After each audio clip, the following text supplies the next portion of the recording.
Nous voici donc au rallye du Valais, le rallye le plus important en Suisse, et ce depuis plusieurs années. Cette année, un rallye qui accueille l'ex-star mondial, l'Italien Piero Liatti. C'est un rallye très rapide. C'est très glissant également, mais c'est un bon rallye. Toutes les conditions semblent requises pour que ce rendez-vous intègre très prochainement le coefficient 20 en championnat d'Europe des rallyes. Voici le héros local, Olivier Gillet. Il pilote une Renault Clio 2 litres, une voiture de 8 ans d'âge. Dans les 3 spéciales qui suivent, Olivier Gillet défend âprement sa première place.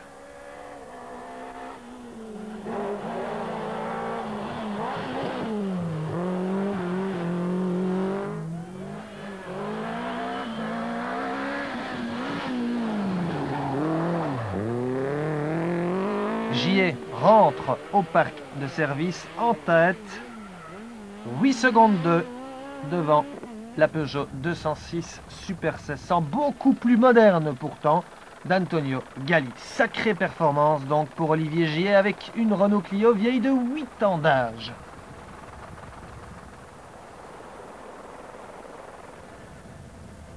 Derrière, Piero Liatti retrouve un excellent feeling, celui qui lui a permis de s'imposer en championnat du monde.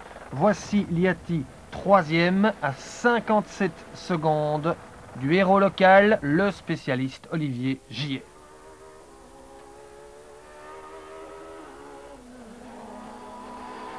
Alors que Christian Studer a beaucoup de mal à maîtriser la puissante Peugeot 306 Maxi, il est seulement 9e.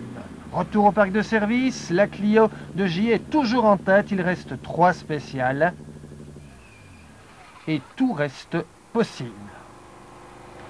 Car dans le clan Peugeot, Liatti et Galli sont bien décidés à aller chercher le héros local, le King du Valais, Olivier Gillet. Il reste 3 spéciales dans cette deuxième journée et Olivier Gillet continue de nous surprendre. Il tutoie les sommets au volant de cette vieille Renault Clio. Sans complexe devant les Super 1600, Gillet termine la deuxième journée de course en tête et accroît même son avance.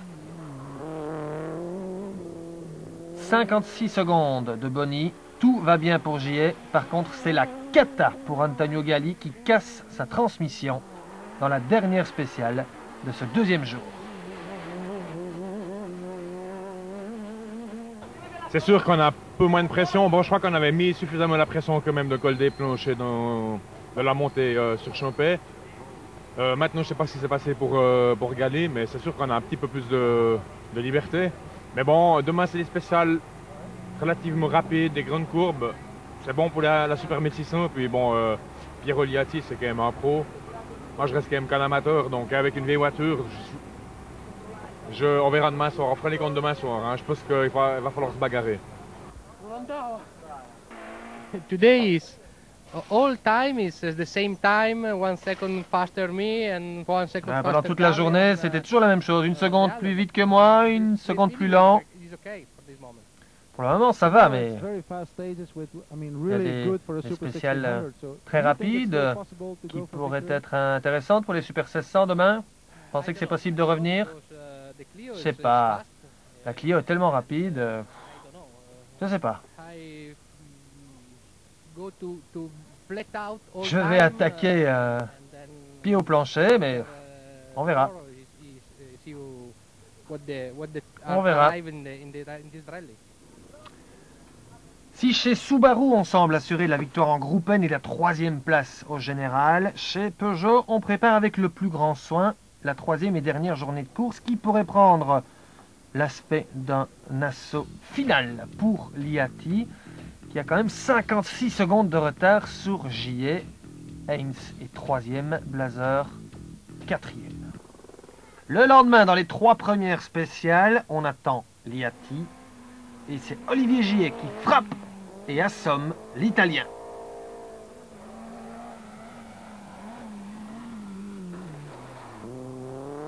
De 56 secondes, son avance passe à 1 minute et 35 secondes. C'est clair, avec seulement 4 spéciales encore au menu, on ne voit pas comment Piero Liatti va pouvoir déloger Olivier Gillet de la première place.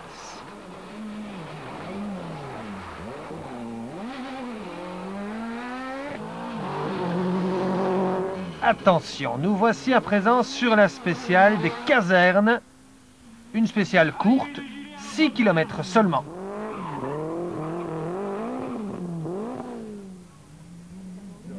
Vous l'avez entendu? Un problème pour Gillet à la réaccélération. Liatti arrive. Regardez, 1 Gillet, 2 Liatti, c'est en image le futur classement final. Enfin, c'est ce qu'on pensait. Incroyable retournement de situation. Alors que Liatti, Gillet est au ralenti, on l'a vu. Le Suisse va-t-il pouvoir sortir de la spéciale? Rappelons qu'il possède 1 minute et 35 secondes d'avance sur Liatti. Sera suffisant. On retient son souffle entre les casernes. Gillet roule toujours, mais il est au ralenti.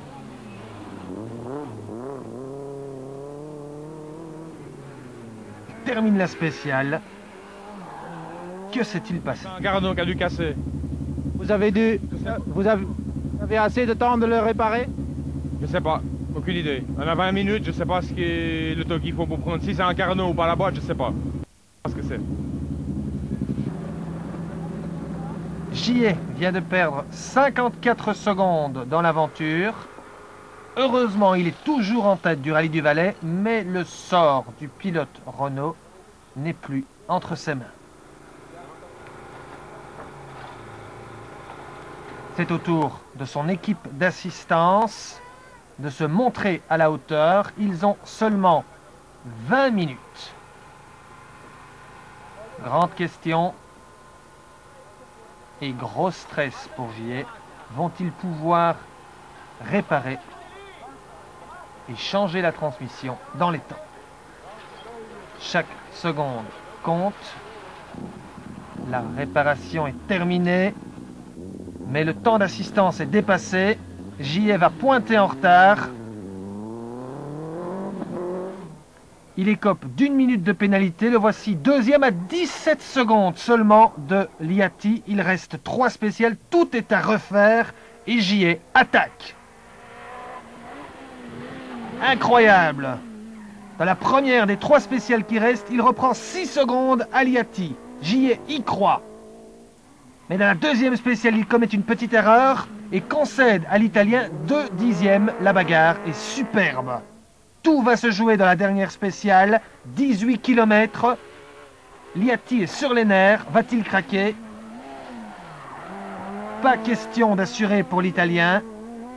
Liatti attaque, Gillet le bat d'1 seconde 6. C'est malheureusement insuffisant pour le vainqueur moral, Olivier Gillet. Vous l'aurez compris, Piero Liatti gagne le rallye du Valais par chaos mécanique.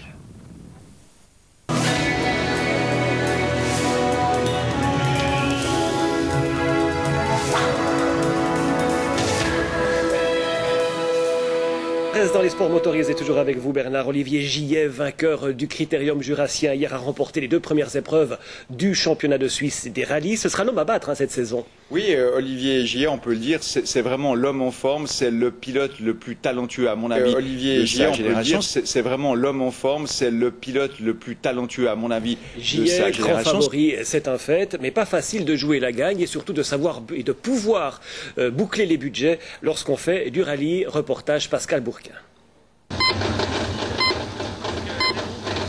Dans une majorité de sports, celui qui, comme Olivier Gillet, remporte les 2 premières manches d'un championnat est automatiquement désigné grandissime favori de la compétition. Mais en rallye, ce n'est pas si simple. Le sport automobile, il faut du matériel, donc du budget, et bon, quand même des qualités humaines, hein, faut pas l'oublier, mais il faut, à mon avis, du budget après pour 2 commencer. des 8 manches du championnat 2005, la seule certitude est qu'Olivier Gillet mène le bal avec 70 points, devant Patrick Heinz qui en compte 52. Le Vaudois est bien parti, mais la route est encore longue et parsemée de péages.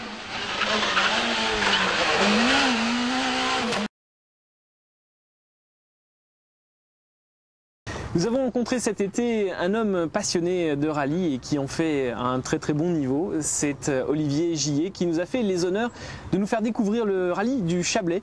Avec lui, on va découvrir un petit peu les coulisses et l'ambiance fête qui règne autour de ce rallye. Dernièrement, au rallye du Chablais, j'ai fait une faute. Alors là, c'était l'inverse. C'est que j'ai pas bien vu du rapide, une grosse vague dans la route. La route était défoncée et je l'ai pas du tout noté. J'ai mis que c'était un droite 6, donc un droite à fond sur 200 mètres. Et au fait, on était à fond de 7 et on est parti en toupie parce que la voiture nous a fait, comme on dit dans le jargon du rallye, un coup de raquette. C'est-à-dire qu'elle a tapé au fond à l'arrière. Sur droite 6, ouvrez. Sur gauche 3,5. Et sur droite 6. Eh non, de Dieu, ça c'est du bal. Précisons que cela n'a pas empêché Olivier Gillet de finir en tête du classement de ce rallye du Chablais. C'est sûr que je rêvais de finir dans les 3 premiers, un petit peu d'être premier, mais quand même, je rêvais sans trop rêver, quoi. Et puis en fait, ça s'est bien déroulé, on s'est bien battu avec 2 pilotes qui sont actuellement au WRC. Et j'étais sur un nuage. Je dirais qu'au sortir de la dernière spéciale, j'ai enfin pris conscience qu'on était vraiment devant. Et la descente jusqu'au port à Monaco, c'était... Alors qu'à l'époque, Olivier Gillet finit devant un certain Sébastien Loeb.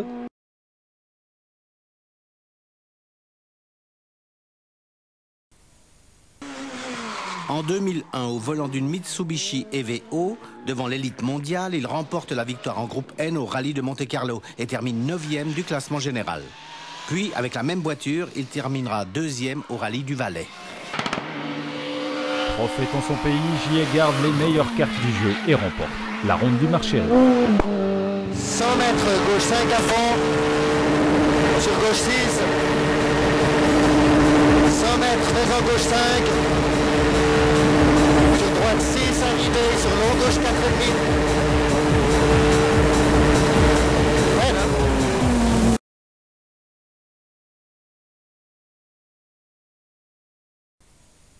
Le pilote vaudois est devenu champion de Suisse pour la première fois de sa carrière, un titre amplement mérité. Portrait signé Pascal Bourquin.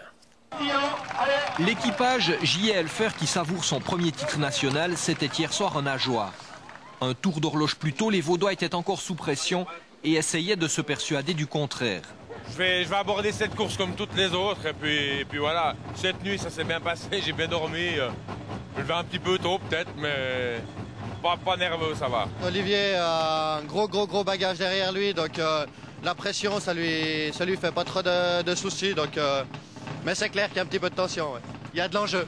Mais ensuite, rien n'a été facile pour Gillet, qui a été handicapé dans les lignes droites par le manque de puissance de sa Clio Super 1600.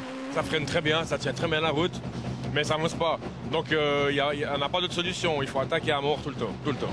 Une contrainte qui n'était pas pour déplaire aux pilotes de Champagne. Même à 3 spéciales de la fin de la ronde jurassienne, Gillet, qui n'était pas obligé de gagner hier pour décrocher le titre national, refusait de lever le pied pour assurer son sacre. En attaquant, j'ai toujours assez bien roulé. Et puis la victoire, on en a qu'un mauvais avec mon copilote. Et puis pour les mécanos, et puis avec un peu de panache, des fois ça fait pas de mal. Le panache, c'est bien ce qui caractérise le nouveau champion suisse. Ça fait 15 ans qu'il impressionne le public, il est très spectaculaire, il n'a jamais eu vraiment la chance de pouvoir avoir les moyens de pouvoir jouer le titre. Là c'est fait, et puis vraiment Olive le mérite. Mais ce que le navigateur ne précise pas, modestie oblige, c'est que ce titre national n'a de loin pas été la seule performance d'Olivier Gillet. C'est vrai qu'à 40 ans, il ne serait peut-être pas parti dans l'aventure tout seul. Heureusement que Frédéric Elfer est venu un peu le chercher. C'est lui qui a démarché les sponsors et tout ce qui est l'infrastructure à côté pour le faire rouler. Avec donc, au bout du compte, un premier titre national qui sera peut-être aussi le dernier. L'an prochain, en tout cas, Olivier Gillet ne le défendra pas. Son programme sera différent. On va rouler donc avec une Alpha GTA de 1965, le championnat d'Europe des rallyes historiques, donc c'est des courses avec des anciennes voitures. Mais auparavant, l'équipage JLFR tentera encore de briller dans quelques jours lors du rallye international du Valais.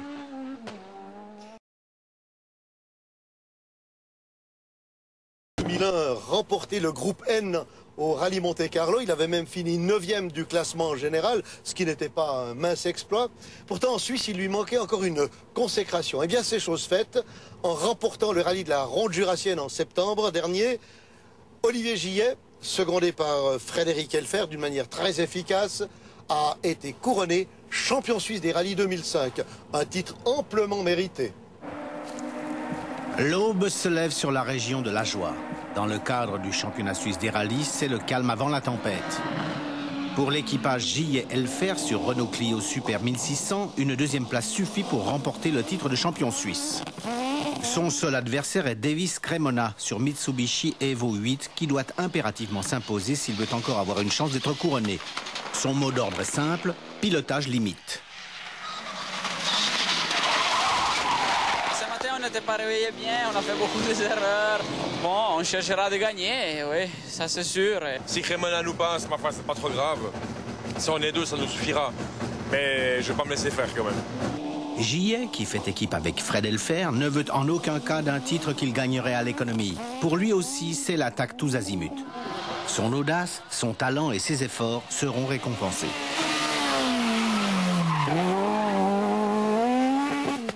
Je voulais la victoire aujourd'hui, finale, enfin sur la Manche.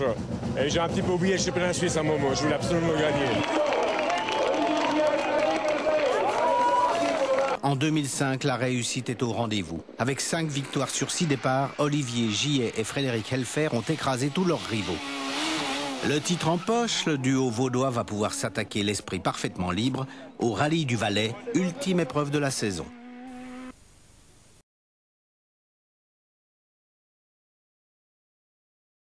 Du rallye du Valais, un rallye qui a connu un grand succès sur toute la ligne. Mike Pérez. Avec 4 champions de Suisse au départ, le rallye du Valais avait une fois de plus belle allure. Car les pilotes suisses font tout pour pouvoir participer à cette course, sans conteste la plus belle du championnat. Il y a une ou deux spéciales pas trop intéressantes, mais le reste, c'est quand même le meilleur de la dessert. Suisse, sûr. Et c'est le meilleur, je dirais presque à côté du Monte-Carlo. Ou la Corse peut-être encore. À tel point d'ailleurs que des pilotes étrangers viennent chaque année en Valais. En 96, il y avait eu Kankkunen, quadruple champion du monde. Puis Aghini l'année suivante. Le pilote italien avait alors assuré le spectacle sur les routes valaisannes. Kulig, le Polonais, et Liatti l'année dernière ont également participé au rallye.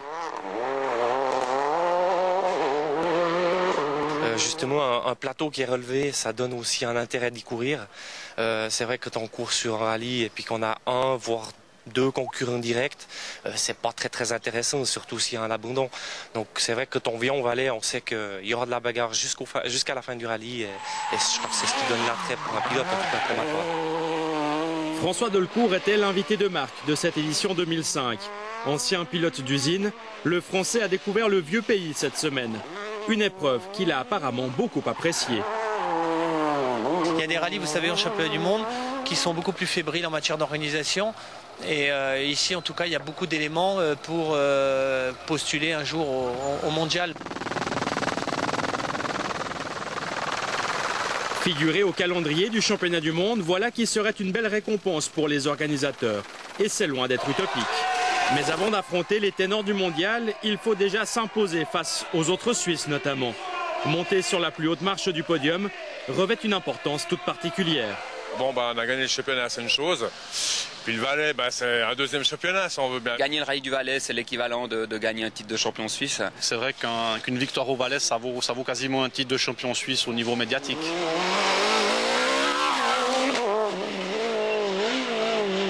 Le Valais, on sait que ça donne un intérêt comme un titre. C'est vrai que la victoire reste toujours sur un rallye du Valais.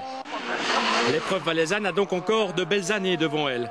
Les pilotes seront toujours au rendez-vous pour offrir un spectacle digne de ce nom aux nombreux spectateurs amassés tout au long des différentes spéciales. Le rallye du Valais, une manche du championnat du monde, pourquoi pas?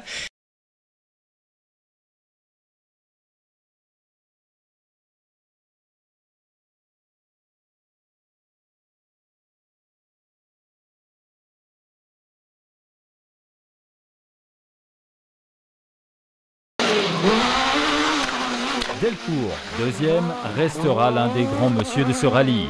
Serviable et abordable, le Français, loin du stress du championnat du monde, a montré une autre et agréable image de sa personnalité. Il a été intouchable, il a fait un rallye remarquable et c'est un pilote qui va très vite. Sur gauche 6, sur droite 6, 30 mètres, gauche 5, sur droite 6, 120 mètres, droite 5 de 60, sur gauche 4,5, ferme 3,5, sur droite 2,5 ça va faire, 40 mètres, gauche 4 à faire. C'est Frédéric Elfer qui a réuni le budget et toute une armée de personnes agissant dans l'ombre qui ont finalement permis à Olivier Gillet d'enfin pouvoir exprimer tout son talent lors d'une saison quasiment parfaite. Le funambule vaudois entre ainsi dans la légende. Le Valais, c'est vrai que ça fait un moment qu'on y court après, puis que ça nous réussit pas toujours. Bah là, c'est dans la poche. On est super content qu'une super auto, une belle équipe, c'était parfait. Week-end parfait.